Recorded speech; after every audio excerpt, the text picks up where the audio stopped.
We've got cultivating self-empowerment, recovering by choice.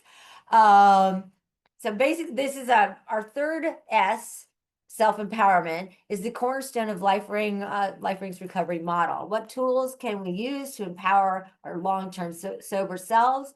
LifeRing workshop meeting convener Alexis presents tools for cultivating self-empowerment. So I am going to go ahead and get off of this and hand it over to, oh, I have to get you, where are you? There you are, my friend. Make you co-host.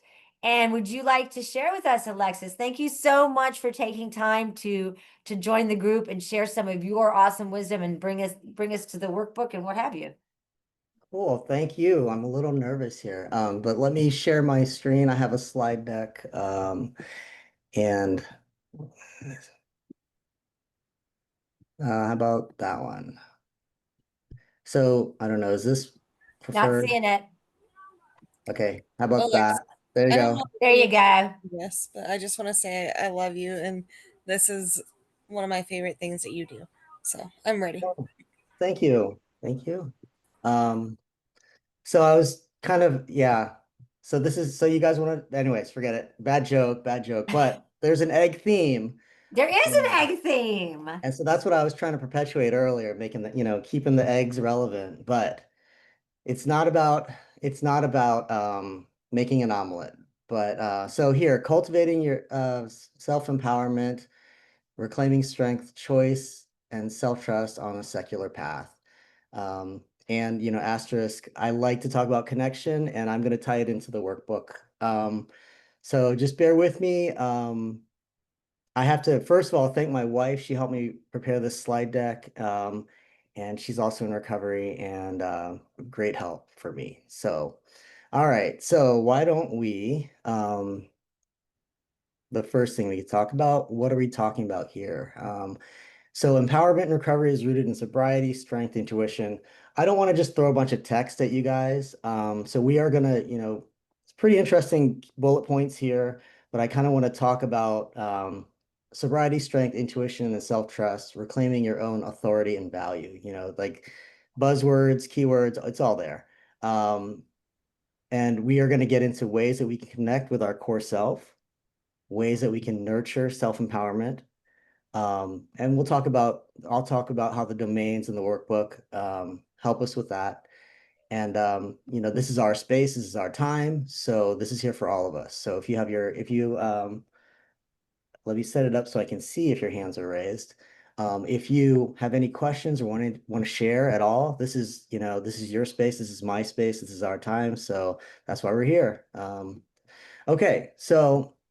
Well, I also want to thank Martin Nicholas for writing this book. I thought I saw him earlier. I don't know if he's still here, but I think I know this book better than any other book, including I probably know this book pretty well. I've been through it a couple times already, and it's like a journal. I was going to add, it's like a journal because I get to a chapter that I already went through, and in the corner, in the margins are notes from where I was last time I went through it. And I was like, oh, look at that. That's where I was in this book last time. So yeah, it's that one, this one. It's a good book, I think. Sorry, no judgment. All right, so why don't we get started? The first thing I want to talk about is why self-empowerment matters, right? So recovery isn't just abstinence, saying no to drugs or alcohol. It's also about saying yes to your true self, enabling yourself enable yourself. And recognizing the power of our own choices and intentions. Um, these are all really cool bullet points, reclaiming our dignity from shame, autonomy after control, and purpose after surviving. So it's like giving ourselves a way to really live our fullest life, and not be, you know, oppressed by ourselves or others or addiction. So, also in the secular path, it's instead of surrendering to a higher power, we're stepping into our own power. And that itself takes courage. There's a lot of themes that you're going to recognize here from the earlier speakers. And to make this, I don't want to just be talking to you guys, but so what do you guys think? Does anybody have any ideas about how we can describe self-empowerment. Keywords, you want to throw them out there. I tried to get a whiteboard here, but I couldn't really get that to work. Do you guys want to throw anything out? Maybe in the chat? Okay. All right. Well, self-empowerment. Yeah, basically, yeah. All right. So what you can do with self-empowerment is one element to do that, to empower yourself, you can redefine your story, right? So this is basically the domain in the book called history. You know, you've heard these sayings before. You are not your addiction. You know, my past explains me, it doesn't define me. You have an opportunity to rewrite your negative inner script, right? You know, like instead of saying, oh, I'm a failure. Let's see how Alexis can screw this one up. No, it's, I've lived through difficulty. I've made it here. I'm rebuilding and I carry the wisdom that I earned. And I think that's a really wise kind of statement. You know, just like, and in my meetings, I welcome anybody with as much time as they have. I don't think that if you have a slip or relapse that you lose the time, you can't unlearn the time that you've had. So yeah, and we're going to get more into that. All right, another way to empower yourself is to set boundaries, right? And so these in the domains exposure, activities, people, and culture, um, it kind of talks about setting boundaries, where boundaries are not borders, they're acts of self-respect. So teaching yourself to say no to harm and yes to healing, you know, to know and honor your limits, right? It could be with yourself, that your boundaries with yourself and your limits, and also could be with other people who may drain you. Um, yeah. So I'm really flying through this slide deck. So what we have, I don't know if I can, anyways, there are 9 domains, right? First starts with your body, your exposure, your activities, people, feelings, lifestyle, history, culture, and treatment. And so the way the book is set up, it just really goes into granular detail about all those elements of your life, and how you treated them in the past and how you can treat them in the future, whether you're going to behave in a way that kind of supports addiction or sobriety. So there's the basic T chart. Um, and yeah, I know this book better than I know my slide deck. All right, so reconnect with your body and self. So so this is interesting.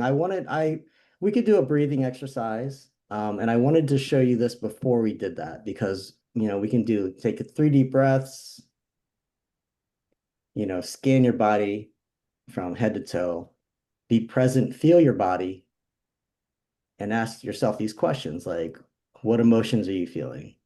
Or what emotions, you know, yeah, ask about what you're feeling. So are there emotions that you avoid? Are there needs that you disallow yourself? Like which inner voices are you silencing? Tools like using your breath, stillness, mindfulness, and movement to kind of connect with being present and mindful. Um, what things can help you connect back with your body? We're talking about movement and like physical activity, journaling, making art, you know, music, all those things that kind of connect you back with being present, you know, asking yourself, how or what do I feel? This was like one of the more important slides because I wanted to talk about connection. And I think self-empowerment is kind of based in connection with yourself. Um, you know, so here's another thing, you know, get curious about what comes up. Be kind, use acceptance. So when you're in the depth of meditation or just taking time out for yourself, if you're taking that time out and something comes up, don't judge it, right? Or try not to judge it, you know? Like don't judge it as bad. Don't judge yourself for having it, you know? Allow it and wonder why you have that feeling. What's it telling you? So that's another thing I was going to comment earlier that, what was it? I forgot. Yeah, recognizing that you might need to take that 10 minutes to go and run and go do something. Recognizing that, hey, something's happening. I might not, I might be stuffing something away. So that's part of the learning process, learning that you need to take that time. And that's important. So, and then the last bullet point is trust your journey, right? So basically, this is a big part of my recovery. Just connecting with feelings that I have that I've been stuffing for years, decades. I think, you know, being a male in the culture, that's kind of it. There's not a lot of feelings weren't like a real manly thing to show when I was growing up. So um, definitely relearning how to do that. Um, so yeah, I'm just flying through the slide deck. All right. Do you guys have any questions so far? Anything that you guys want to offer? Um,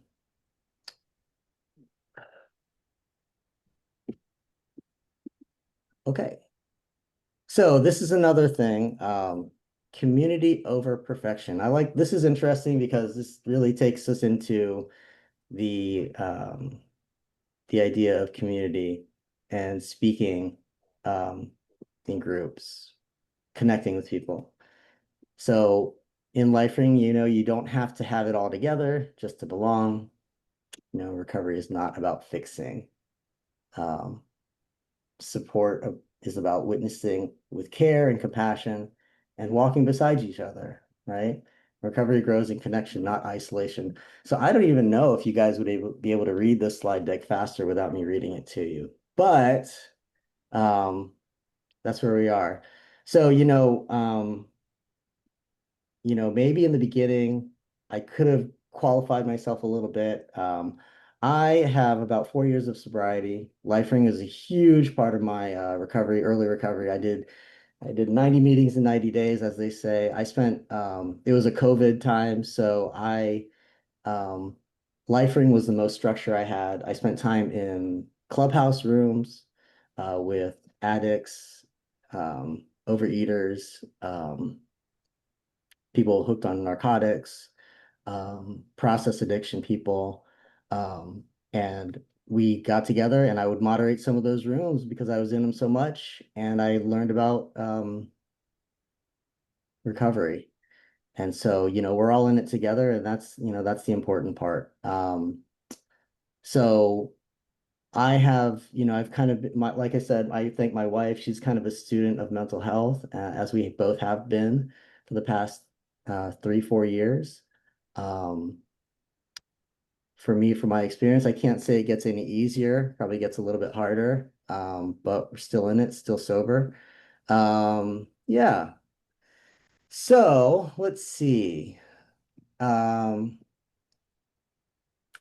excellent, excellent. Hi, Robert. I see every hand. Howdy. I just Hi. want to say, unfortunately, I read the book, but I don't like to journal. And it's a journaling book. There's a lot of, after every chapter, there's a bunch of questions to answer, to analyze one's motivations, etc., depending on the domain involved. So I confess that. But LifeRing in general and what the book exposes is the discovery, the joy of discovery. And my other little thing was I didn't like authority. I didn't like programs that told me what I needed to do or had to do, and there was no way to deviate, no way to explore other options, etc. And as most of you know, I found sobriety through LifeRing, not any other program. And I've been in LifeRing since then, the 19 years. And I just want to say this book is so important. A lot of people buy it off the website, and off of Amazon. I have access to all that stuff, statistics, and it is our most popular book by far. It sells twice as much as any other book. So it's a very important asset for the recovery community. So thank you for doing this. Absolutely, Robert. Thank you. And yeah, I can't talk more about this book is really great. It gets really granular. I think every week I say that, this book is not complete, and it's pretty much a living book. There are things that aren't in there, and there are things that, maybe you might disagree with, but that's what our meeting's for, is we come in there and we talk about it, and we figure out how it relates to us or how it doesn't, and what we can learn from what we're seeing. So yeah. Um, yeah, and like I said, I have things penciled in the margins, post-its sticking out, bookmarks all over it.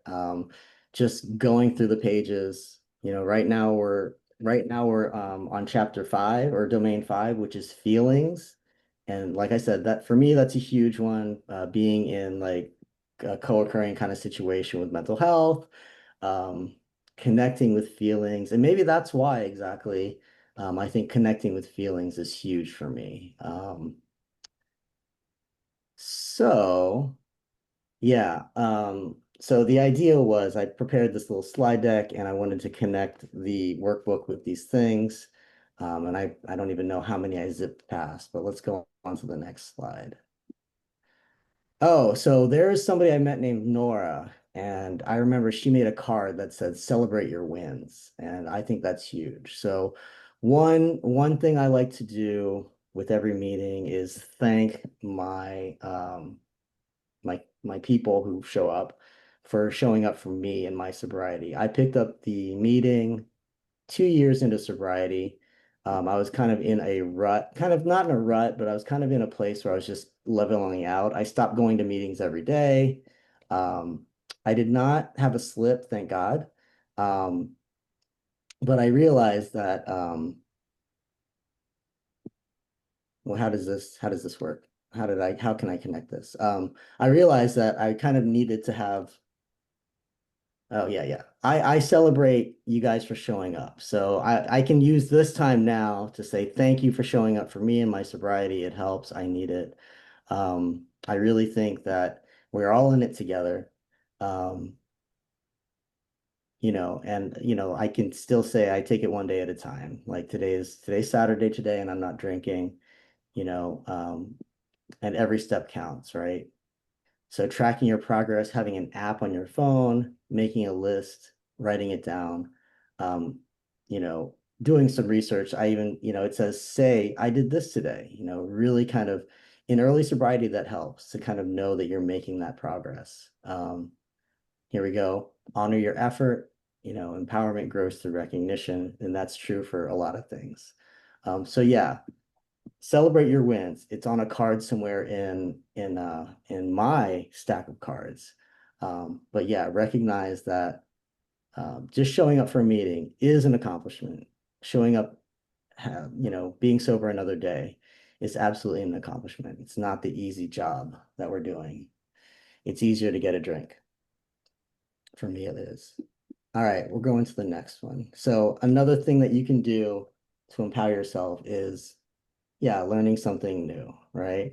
And the domains of this, it talks about, we talk about this in the book about lifestyle and treatment. So, you know, treatment including meetings and stuff like that, sharing your experience with people,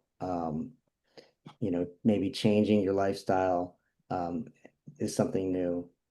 Recovery is powerful, and powerful enough that you can, go figure out, like, maybe start coding or start a new hobby, learn a language. You are more than just a sobriety. Um, yeah. Yeah, and then, in my research, I find all these little cool bullet points, like curiosity brings joy. I agree with that. So, I guess one thing I can say is that I've been starting to run again, which is where running in the woods. I work on a base with a bunch of woods around it, and so I get to see a lot of nature, and that really helps kind of clear my head. Um, and I can sit with these questions about how I'm actually feeling and try and connect with myself. So that's another thing. I guess we can go back to connecting with yourself. Um, for me, it helps to have time in the day that I reserve for myself. whether I think I need it or not really helps me. Sometimes I don't know I need it until 5 minutes into my 10-minute session that, oh, wow, this is kind of bothering me. Maybe I need to sit with this. So, all right. Okay, yes. So yeah, this is a hard sentence because it's so like I said, in my little research in the time I had to do for this, you are becoming. So yes, you are becoming who you are reclaiming, right? Um, and this time around, you have attention and connection to your core values. And so when I say connection to yourself, I mean like really identifying and figuring out what your core values are, like what makes you, what you believe in your core. And I'm not a master at that, and I still strive to do it. But I do believe I know when I'm a little bit off and I am not in tune with what my core beliefs are. Okay. So I wish this deck were twice as big. So another thing is forgive yourself. So forgiveness isn't forgetting. See, these are bullet points and they're great, and I agree with all of them. Forgiveness isn't forgetting or excusing harm. It's releasing the grip of shame, right? So a lot of a lot of things that are crippled, self compassion, self-empowerment is crippled by shame and guilt. So really forgiving yourself for performance or for regrets, um, all those things, neglect, all those things. So um, forgiveness is saying I still deserve peace even in my imperfection, and you are worthy of healing. So, these are actually pretty powerful statements taken one by one. So for instance, I have a lot of regret. I have a lot of self-doubt. Um, and there are definitely things that I'm going to have to just cope with and say, hey, that happened. Let's move on. So yeah, and that's what it's all about, just going with it. Do you guys have any questions or anything? I'd love to hear from you. I saw something in chat that you might want to talk to, Alexis, and that was how do others set boundaries? Maybe we can open this up. Oh, Okay. Alyssa has her hand up. Excuse me. Hi, Alyssa. Hi. Yes, I'm reading this right now. The forgiveness isn't forgetting or excusing harm. For me, like, I totally understand that because I will always relate my addictions to my stepdad. And it's something I can't do because that's not something you should do. You know what I mean? There was a lot of hateful things that I've seen and dealt with in my life. But at the same time, it made me who I am and it made me understand and recollect all those things. So, sorry, I have food in my mouth right now. That's why I'm not on camera. But it made me like understand, and I do still deserve the peace. I deserved it my whole life because he was an addict for a long time. He has not. He's been sober for 13 years. There was times in my life that it was very scary for me. But the forgiveness there is like for yourself is what it's saying, and the forgiveness is it was never my addiction. It was that addiction and it led to that. So I really appreciate that slide. Alyssa, thank you, and thank you for sharing. It's really forgiveness and shame, and that thing hanging over our heads is really big, and it can affect you every day of your life, and it's something that you know really bringing it to surface is hard. and I applaud you for, for talking about that and sharing and being able to face it, and it's it's something that I deal with, and I don't think I spent 40 years stuffing it away, and then drinking it away. If I couldn't stuff it hard enough, I could drink it away for sure. So this is the hard work, and I appreciate Yeah, and that's what I did too, and I appreciate that, Alexis, because that just resonates with me so well. Um, I did try to blame and try to like make excuses for every reason that I drank or did whatever I did. But there's no excuse for it. Like it was my choice to do anything, and I have to take accountability for that, and I do. And I'm also appreciative that he took accountability for himself as well. So thank you. absolutely. Thank you. Um, and yeah, that's the thing. It's like, sobriety and this work, it's contagious, it can be. So I think, we're doing the hard work. So thank you, Alyssa. Hi, Liz. Nice to see you. Hello. Hi, everybody. Alexis, hello. Hi, Sue. Uh, I didn't go over the agenda as closely as I should have. And then when I saw you were presenting, I was so excited, Alexis, and I put a little green on my background too, because I love the serenity of your background and that these slides are in green. It's peaceful just looking at it. So, I'm dealing with, I did want to say, first of all, that I go to Alexis's meeting basically every Sunday. I could probably count on one hand how many I've missed. And I'll speak on this tomorrow, but I love the meeting. And people here that maybe want to check it out, yeah, Sunday mornings at 8 Pacific. It's a really great meeting. And Alexis, you're just so wonderful. So thank you. Thank you for doing this today too.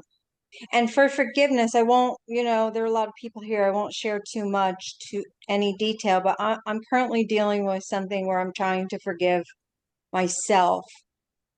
My problem with forgiveness of myself started a very long time ago with a childhood event in which things happened that I carried guilt and shame. I call it my guilt and shame bag of rocks.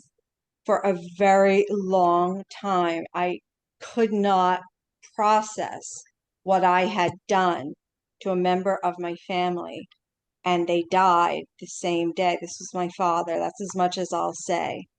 But I carried that for decades where I could barely bring myself to say, I could talk about him, of course, but I couldn't bring myself to say what had happened the night he passed away.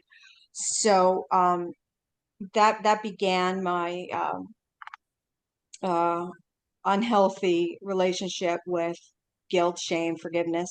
And now I'm faced with a situation right now where I'm trying to forgive myself for something I didn't do. Not that I did, but something that I didn't take action on, and it's causing a huge um well, anyway, I won't get into that, but I'm dealing with it right now again of forgiving myself for something, and it's just, oh God, I'm having such a hard time. So I'm glad this came up, and thank you all. It's nice to I don't know if I don't know everyone here, but thank you. Liz, thank you for sharing, and thank you for the kind words. Um, even like when I was doing the research here, like I still deserve peace, even in my imperfection. I think there's it's so huge, like to carry that burden of regret and shame, um, and to kind of come to terms with that kind of allowance of yeah, of yourself. So yeah, it's huge. And yeah, I'm glad you like the green. I hope it doesn't look like I thought it looks a lot like TD Bank, and I was like, oh gosh, somebody's gonna be I don't know. I'm sorry. But thank you, Liz. Alan, I see you have your hand up. Yes, I'm sorry, Alex. I haven't mentioned before. I'm Alan from Iowa. Some people know me. Even though I have not read the book, I like the philosophy of empowering your sober self. It's let me come up with a thing to help. I've been with LifeRing for between 11 and 12 months, getting close to that 1 year for good or scary too. But I've had some people help me on my journey, and actually, I took a phone call, ironically, on this day from someone that's had a struggle today, and I wanted to share this. They've heard the story about, if you slip the bicycle and the tire, and I put it a different way. And it made a lot of sense. I've been thinking about this. I'm not a huge sports fan, but I said, you slipped. It's kind of like you're the running back on a football team. You slipped, you fumbled the ball. Now you get back in there, and they're going to give you the ball again, and it's your field. I don't know how long your field is. You're going to try every day. It's your life. I said, you're going to grind. You're going to fight your ass off. You're going to go nowhere some days. You'll feel like it. Some days you have a long run. I said, I've come to one of the conclusions lately that staying sober, life and football have something that's a little bit in common. Some days it truly is a game of inches, and you'll fight your ass off every day or for a week to gain that inch. But don't give up. You'll break through and you'll have a good run. And but keep trying. You'll fumble the ball sometimes, but you get back and you don't stop trying. And that made sense to them. So I do like I've learned a lot in LifeRing. I think it's made me a better person. I've learned to listen. I've had some big frustrations with LifeRing too, but I've sat back and listened to those, and I've learned something. So it's really helped. And my sobriety has been, I guess, to some of you folks, a newer person, so a little maybe different perspective. But I enjoy this and the people I've met very much. And I was really hoping Jad would name his Fred's Corner, but that's a joke for another time. But thanks for letting me share that. And maybe you can use it to somebody if they need to hear that same thing in just a different way. You never know what's going to resonate with somebody. So thanks for letting me speak. Awesome, Alan. Thank you. Thank you. Nice meeting you. Thank you for sharing that. That's absolutely true. I congratulate people for the hours, the months, the years, the minutes, the days that they have. And one phrase I like to hear that I've heard is, how about just for today, right? How about just for today? And I took that from an AA meeting that I used to go to. They would hand out coins, and then at the end, the guy would say, how about just for today? Thank you, Alan. And actually, my Sunday meeting is called Any Given Sunday, right? And the reason I chose that, it comes from an old football coach who said, on any given Sunday, one football team can beat another in the NFL. And I like to think that, um, every dog has its day. I think it can be, the underdog can win on any given Sunday or any day of that, and sometimes even the losers get lucky sometimes, to quote, Tom Petty. But anyways, True. Hi, I see your hand up. Hi. So I'm glad this slide has been on the screen this long because it's given me time to really reflect on it, and it's like really hitting me. It's actually a subject I've been kind of thinking about lately. So I had a really traumatic childhood. And I, have a complex post-traumatic stress disorder as a result. Really dysfunctional family, really lots of crazy. Um, and I don't think I have so much of an issue forgiving myself. That just wasn't really a part of my story, but like I hold a lot of resentment towards the adults in my family and what all happened there. Um yeah. And I think uh a lot of people, I think they're kind of like unfortunately really ignorant about trauma and the effects of trauma. A lot of times when I talk about my trauma story, I've gotten uh you know, people meaning well, but saying things that are really insensitive, kind of like forcing forgiveness and prioritizing the feelings of the abuser.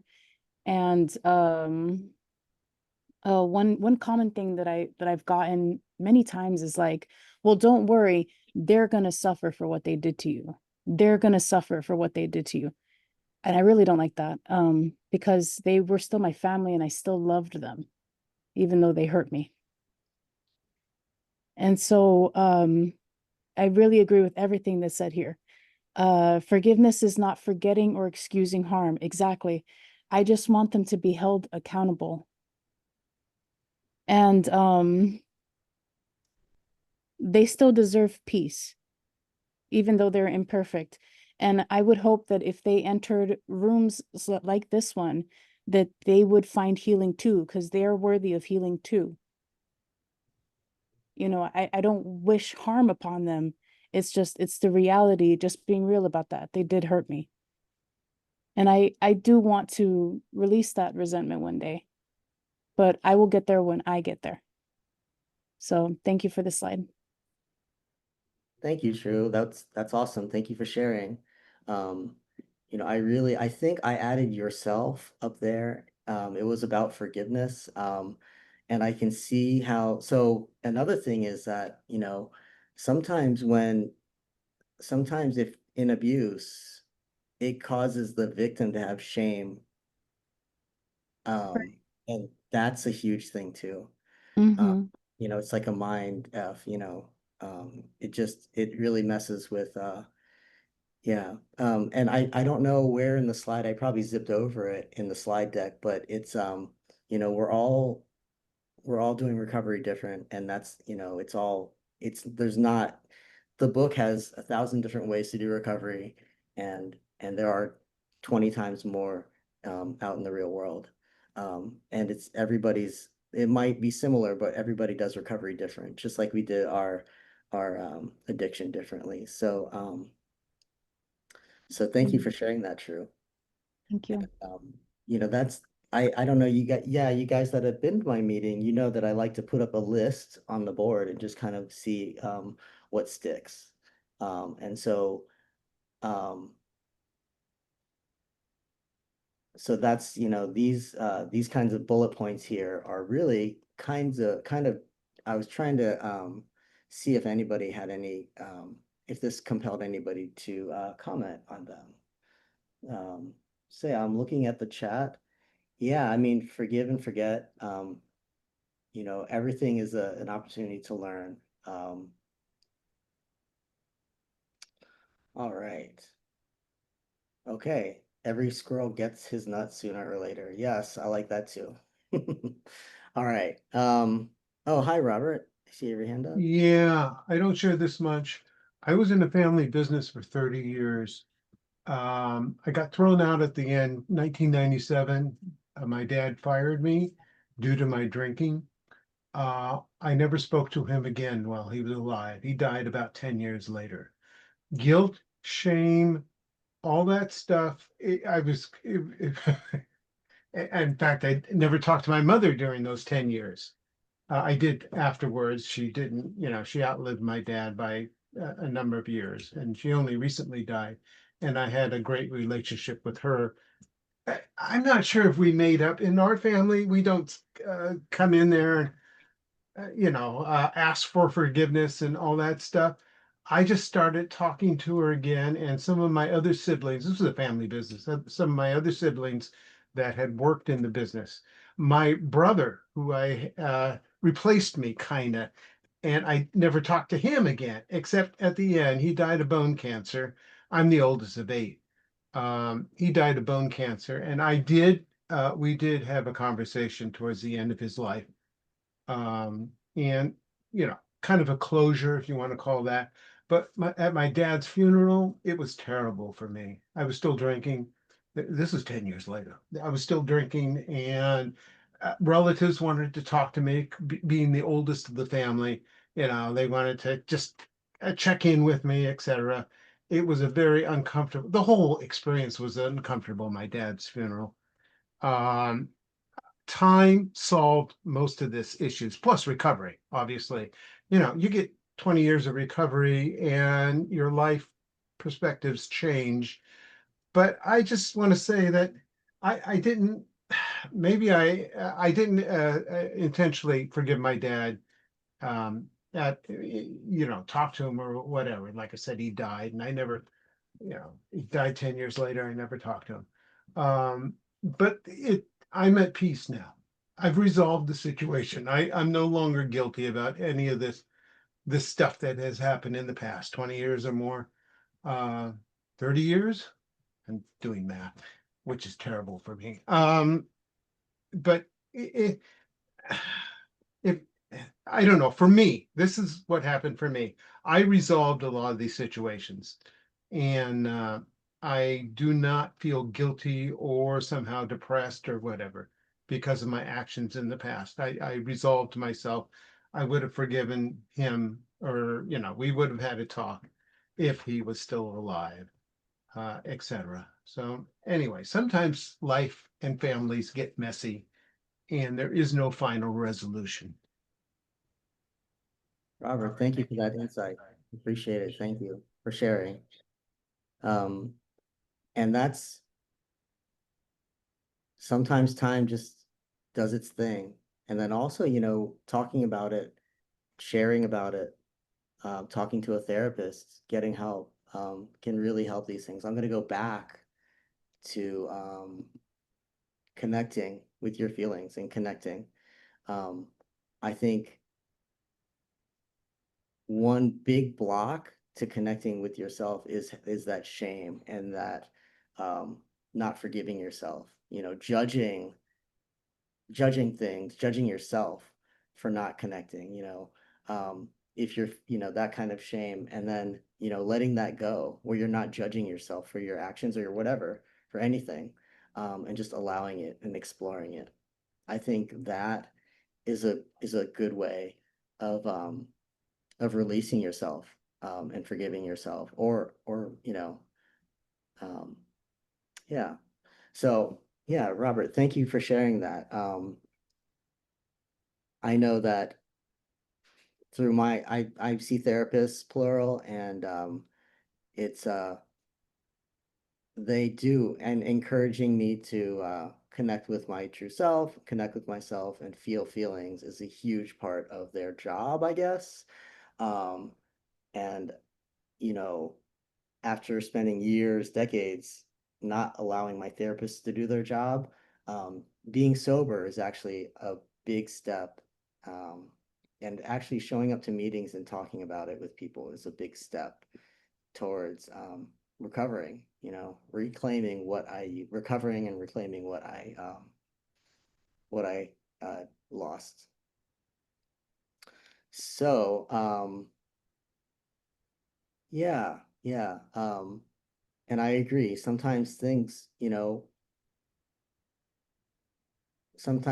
just have to find their own equilibrium and the way they do. And it's that's another opportunity to feel shame about. But if you work through it and you're able to accept things, then it's a great way to move on. Acceptance is a big key for me on that, I'd say. So thank you. Thank you. Okay, so yeah, do you guys have any questions? I know, let's see. You guys have any questions on this? On my let's see, can I do a, oh boy, no, never mind. Anyways, yeah, thank you guys. Do you guys have any questions, or we can talk about any of these things. Here we go. Some takeaways. Empowerment is about reclaiming yourself, not waiting to be saved, practicing your own strength. I mean, I always had an idea of having a meeting, but you're only allowed to speak in cliches. Like, you are not broken, you're rebuilding on your own terms. There's so much wisdom in all those cliches that you'd be surprised, or I was surprised that they all make sense. Well, a lot of them make sense to me. You know, I like to say, keep up the good work. You know, practice becomes habit. You know, I always say we're not doing the easy job, the easy work. Yes. And I see in the chat, sobriety. Okay. Yep. Yep. Yep. So, you know, doing the work with your therapist, it's a lot easier to get distracted and doom scroll or just not engage with the homework. But you know, even though I know that it's the benefits are going to outweigh anything that I could get from scrolling, um, it's still hard to do. So like I said, I'm not the master at it. I'm not telling you how to do it or anything. Just suggesting. Hi, Cindy. Hi. I thought I would just clarify what I put in chat. When I first started going to therapy, which I think is super important, it's been like a huge part of my recovery.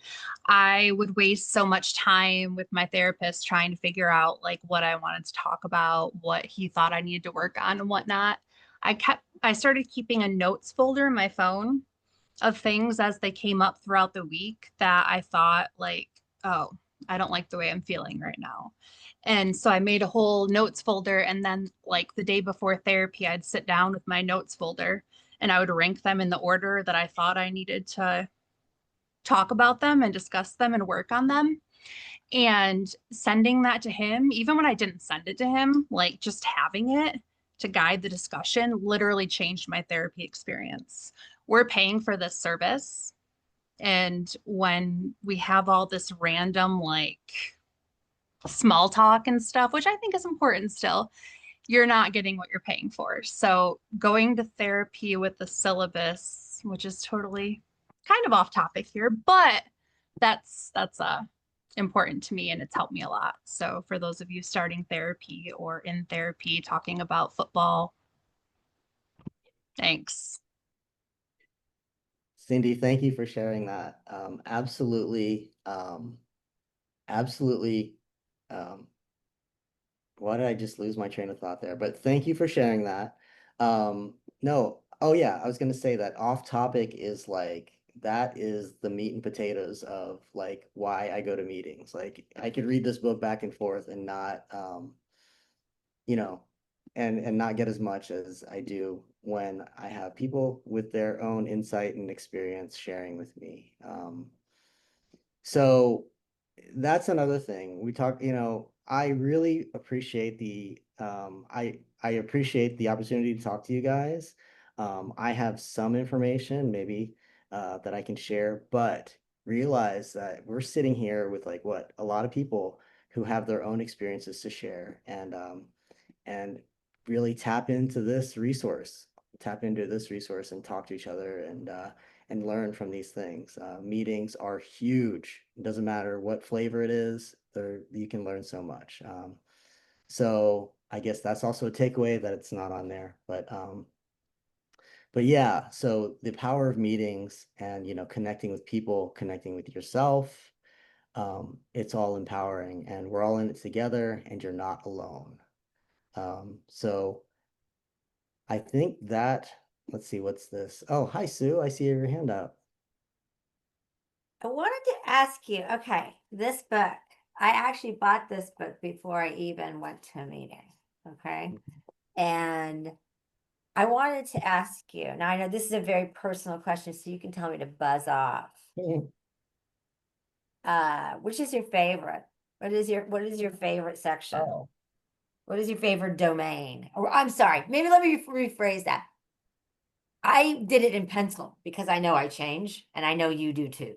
So right now, which one is resonating with you the most and you're finding the most beneficial to you at this point, if you don't mind me asking? The only response I could say is, dude, feelings, easy. Okay. Yeah, like, no, hands down, feelings are the one. Like, there's a page in the feelings. It's just a one page. Like, I think it's 4 columns deep of feelings, just a list of feelings. And it's like, it just brings up so much, like with me, with people looking at it. So I just park it. I think I parked it on that page or on my screen share for 2 weeks straight, where just, we put it up there and we talk. And some things jump out of the page. Um, some things jump out of the page for one person and they jump out and a different one jumps out for another person. But the reason why I say, dude, it has to be feelings, because I'm sorry, I don't mean to call you dude, but I mean, it's just like, Dude away. so the thing is, feelings is just a really big thing with me. I spent most of my life, drinking and non-drinking life, stuffing those feelings away, and not connecting with what's really going on. And, I think this book actually it does help get down to that, because it talks in a really granular. I like to use that word because it gets down to like what's going on, like why are you feeling, it just does. There's a lot of things to it, and even just naming it to tame it is a big thing too. So I really like this book. If you get a chance to um, check it out. If you get a chance to join me Sunday morning at 8 a.m. I know there's also a Friday afternoon meeting, workbook meeting. Um, I haven't been to that one, but there's a lot to learn from this book.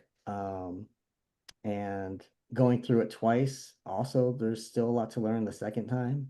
Um, and yeah, so actually, I would love to field some questions about this book if you guys have any. I'd be glad to answer them right now. I was just looking at this book and it says the feeling reference chart is like stacked deep. The one that I have highlighted it is unconcerned, and I'm wondering what was I thinking at that point. I know that you do margin writing. I'm a highlighter. So, which is a problem because you've highlighted it and it's a commitment. You're kind of but yeah, I think that this is an amazing resource. And not only that, but it's just I want to thank you for running a workshop meeting. Alexis, these are rare in the LifeRing world. There's only two now. And when I popped into yours, it was awesome. So I want to thank you. But there again, these are the times when you just want to sit down and be quiet with yourself. And I think having this as kind of a place to go to as a reference is really great. But I'm also about the community with you too, Alexis. So thank you. Thank you. Um, Jay. Let me just real quick also add, like, even yeah. if so I've been to all, I mean, I think hold on, let me just reset. Um even if you're not like in a mood to sit down and like think about this stuff, if you start going through this book and start asking yourself these questions, it helps you not pull you into, but it helps you kind of like provoke you to ask these questions of yourself. And so it does help. It's a good entryway into that sober talk. And so that's why I think I'm lucky I have a book to support my meeting, or else you'd be listening. Well, yeah, I'd probably be better off with this book than not. So thank you. Robert, hi. I see your hand up. Yeah, I just want to say on the website, there is a good review of the book. Even if you don't buy it, you can go take a look at the review. It shows a couple chapters from the book.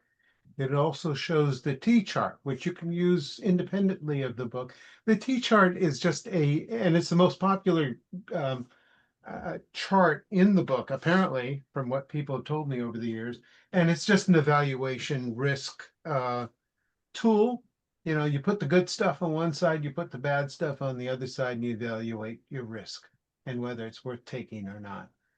It can apply to a whole bunch of different life events. In this particular case, the wording is like recovery or not recovery. Just to make people aware of that. That's all. Thank you, Robert. I try and also mention that too, as a kind of a preface to the meeting, that T chart is an introduction, and that can be applied to everything, every chapter in this book. And yeah, Lorraine? Thanks, Alexis. I just had a question about promoting the workbook to people in, say, a How Was Your Week meeting and at recovery events. Like, for instance, Kathleen and I recently, we held a drawing for Recovery by Choice books at Summer Recovery Jam.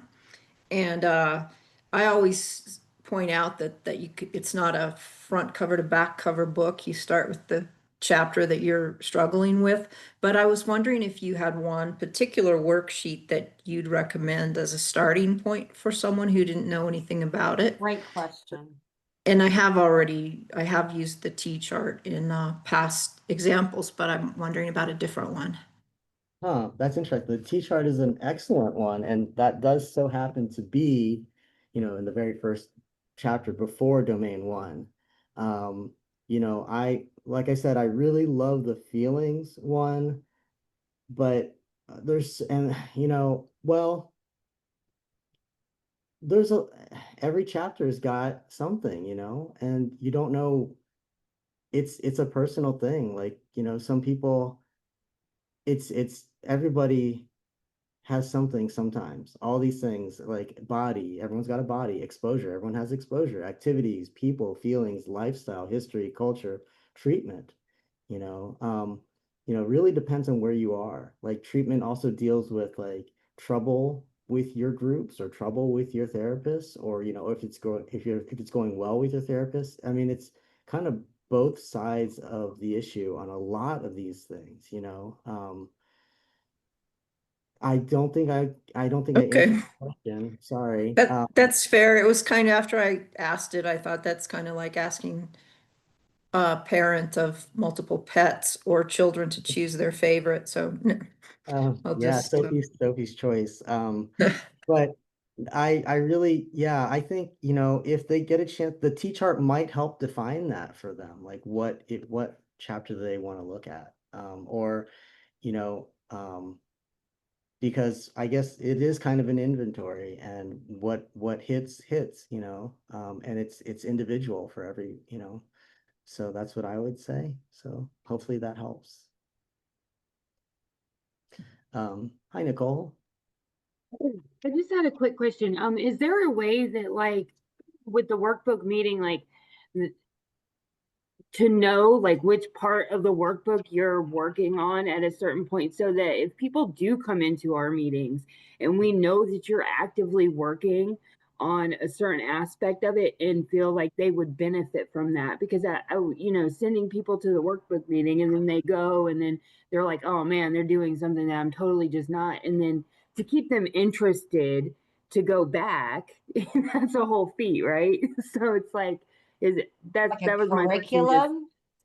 yeah, like just to know, like kind of, is there like a guideline of like how long you spend? Like I heard you said you were on chapter on domain 5 right now. Yeah. And I don't know, like I figured kind of collaboration a little bit. Yeah. Yeah. In general, I spend about a week on every domain. Sometimes I'll spend 2 or 3. The feelings one, I like to spend a couple. It really depends on how far we get in the book. Mhm. Like I said, I'll put a list up and then I'll read the prompts and we'll talk. And honestly, for my meetings, LifeRing and otherwise, like I'm here. This is like I'm holding the space for a sober talk. If there's something you want to talk about, I will do my best to meet you there, to meet you where you are on that. And if you need to show up and talk, that's what we're here for. And you know, I can tie I'll do my best to tie it back into the workbook, and it's not that hard usually. So that's what it's about in my meetings. You know, like I said, off topic is okay. This book is still going to be here when we're done talking about something else. Um, so it's all good. I think, I think, yeah. I mean, I think there's a lot to learn from this meeting, and I also think there's a lot to learn from other people. So, um, no, and also there you go. I can't answer your question. I don't know if I'm able to give you the the scheduled syllabus. Because I can't really, I don't know where we're gonna be, but in general, I mean, that might be a good idea in the future. Like maybe in the summer we do, you know, like there's 9 domains in 12 months. Yeah, I don't know, but in general, we do about a workbook thing every a workbook domain every week. So I think that's, yeah. So sorry, I couldn't really answer your question better, but.